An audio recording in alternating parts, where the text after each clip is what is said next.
नमस्कार दोस्तों, अपने दाहिने हाथ की उंगलियों को देखिए। इस उंगली की त्वचा की गहराइयों में खरबों कोशिकाओं के केंद्र में एक ऐसी सूक्ष्म श्रृंखला छिपी है जो आपको इस दुनिया से जोड़ती है। इसे विज्ञान डीएनए डीऑक्सीराइबोन्यूक्लिक एसिड कहता है। लेकिन क्या डीएनए सिर्फ एक जैविक कोड है या उससे कहीं बढ़कर और कुछ? तो आज हम एक ऐसी यात्रा पर निकल रहे हैं जहाँ विज्ञान की सीमाएं खत्म होती हैं और रहस्य की शुरुआत होती है। एक ऐसी यात्रा जहाँ हम डीएनए का संबंध 3 अलग अलग स्तरों पर समझेंगे: साइंस, स्पिरिचुअलिटी और यूनिवर्स। साइंस जो इसे जीवन की वर्णमाला कहता है, स्पिरिचुअलिटी जो इसे आत्मा के ब्लूप्रिंट के रूप में देखता है, और यूनिवर्स जिससे इसका सीधा अनसुलझा और जादुई रिश्ता है। तो आइए सबसे पहले विज्ञान की प्रयोगशाला में कदम रखते हैं।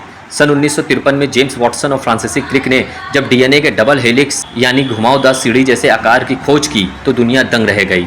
डीएनए मुख्य रूप से 4 रसायनों से बना है: एडेनिन, थाइमिन, साइटोसिन, गुआनिन। ये 4 अक्षर मिलकर आपके जीवन की पूरी किताब लिखते हैं। आपकी आंखों का रंग क्या होगा, आपकी लंबाई कितनी होगी, आपको कौन सी बीमारियां हो सकती हैं, सब कुछ इस कोड में पहले से दर्ज है। लेकिन यहाँ एक बहुत बड़ा वैज्ञानिक रहस्य आता है जिसे विज्ञान जंक डीएनए कहता है। हमारे पूरे डीएनए का केवल 1.5 से 2% हिस्सा ही प्रोटीन बनाने के काम आता है, यानी हमारे शरीर की बनावट तय करता है। बाकी का 98% हिस्सा क्या करता है? दशकों तक वैज्ञानिकों ने इसे कचरा या जंक माना, लेकिन आधुनिक जेनेटिक्स और एपिजेनेटिक्स ने इस धारणा को हिला कर रख दिया। वैज्ञानिक अब मान रहे हैं कि 98% हिस्सा बेकार नहीं है। यह दरअसल एक शांत सॉफ्टवेयर की तरह है जिसमें मानव चेतना, अदृश्य क्षमताएं और शायद हमारी प्राचीन यादें छिपी हुई हैं।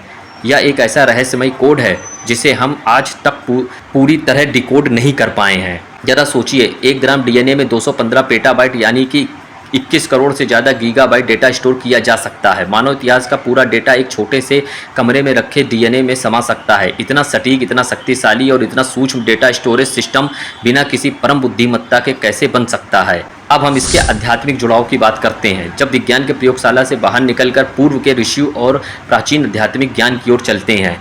हजारों साल पहले जब कोई माइक्रोस्कोप नहीं था, तब भारत के योगियों ने मानव शरीर के भीतर ऊर्जा के प्रवाह को देखा था। अध्यात्म में जिसे हम कुंडलिनी शक्ति कहते हैं, उसकी कल्पना कीजिए। रीढ़ की हड्डी के निचले हिस्से में 3.5 फेरे लेकर बैठी हुई एक सर्पिणी ऊर्जा जो जागृत होने पर ऊपर की ओर उठती है।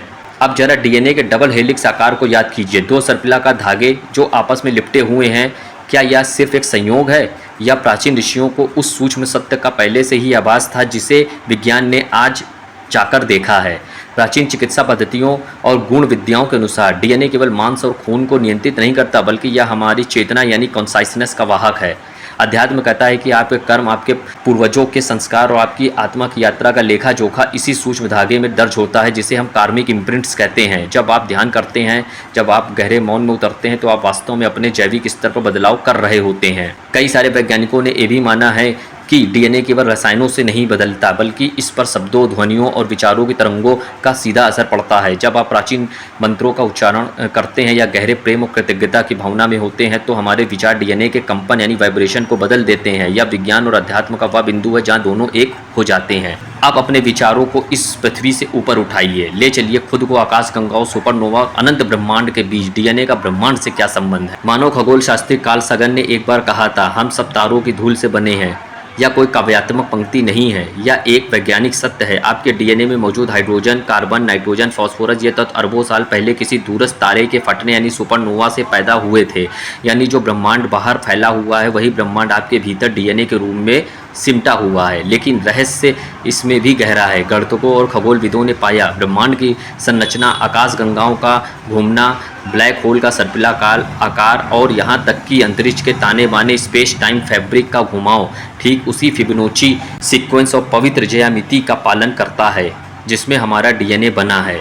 इसके जीवन की शुरुआत इस पृथ्वी पर नहीं हुई है। जीवन के मूल बीज यानी डीएनए के बुनियादी घटक अरबों साल पहले उल्कापिंडों और धूमकेतुओं के जरिए अंतरिक्ष के किसी अज्ञात कोने से इस पृथ्वी पर आए थे। अगर यह सच है तो हम सब एलियंस हैं और हमारा डीएनए उस ब्रह्मांड का एक कॉस्मिक संदेश है। क्या ऐसा हो सकता है कि डीएनए एक तरंग का एंटीना हो, एक ऐसा जैविक एंटीना जो ब्रह्मांडीय तरंगों, प्रकाश की सूचना और कॉस्मिक चेतना को लगातार ग्रहण कर रहा है? विज्ञान मानता है कि डीएनए प्रकाश के कणों यानी बायोफोटॉन्स, जिन्हें बायोफोटॉन्स कहते हैं, को उत्सर्जित और अवशोषित करता है।